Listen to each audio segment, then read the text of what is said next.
हमें इंसाफ नहीं मिलेगा, इंशाअल्लाह हम आपके कांधे से कांधे मिलाकर हर मोड़ पे हर वक्त तैयार खड़े रहेंगे।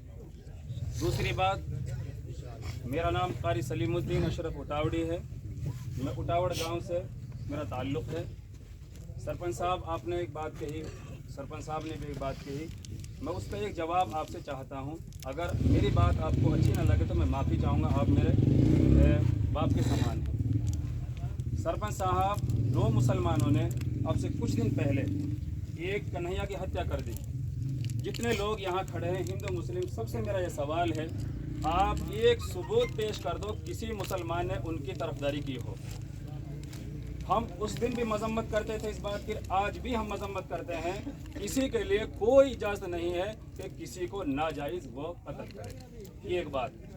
दूसरी बात सरपंच साहब ये है कि आप कह रहे हो भाई सरकार के खिलाफ कोई ना बोले, किसी नेता के खिलाफ ना बोले। हम आपकी बात का सम्मान करते हैं, हम किसी नेता के खिलाफ हरगिज़ नहीं बोलेंगे, ना ही हम सरकार के खिलाफ बोलेंगे।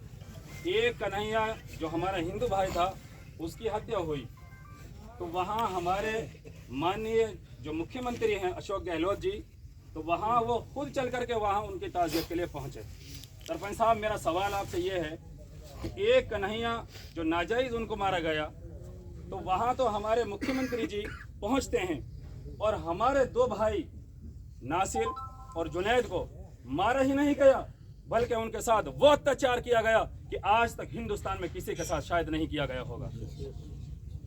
आप कहते हो सरकार के खिलाफ ना बोले, आप कहते हो किसी बड़े नेता के खिलाफ ना बोले।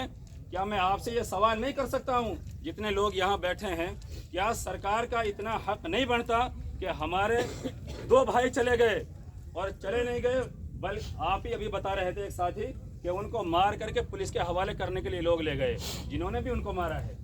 तो पुलिस का तो ये काम था ना कि कम से कम उनको अपने कब्जा में तो ले लेती, ताकि हमारे भाइयों का चेहरा तो हमें देखने के लिए मिल जाता।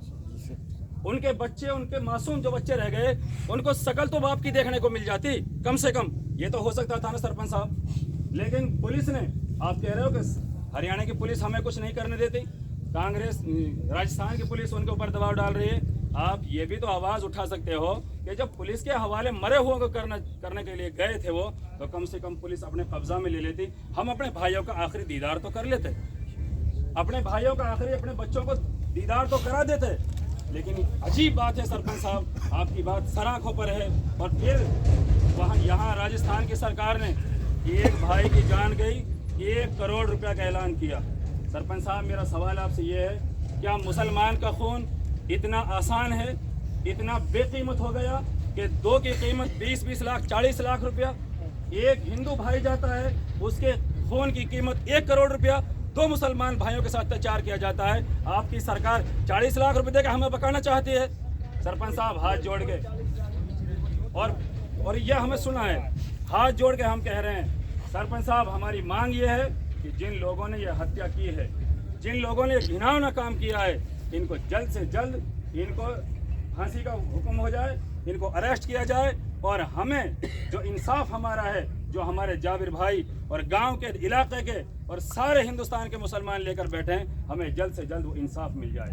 अगर इंसाफ नहीं मिलेगा, सरपंच साहब आप सुन लीजिए, सरकार सुन लीजिए और कोई बड़ा आदमी सुन लीजिए, जब तक हमें इंसाफ नहीं मिलेगा हम अपने भाई के कांधे से कांधे मिलाकर इंशाअल्लाह खड़े रहेंगे, जब तक हमें इंसाफ नहीं मिलेगा।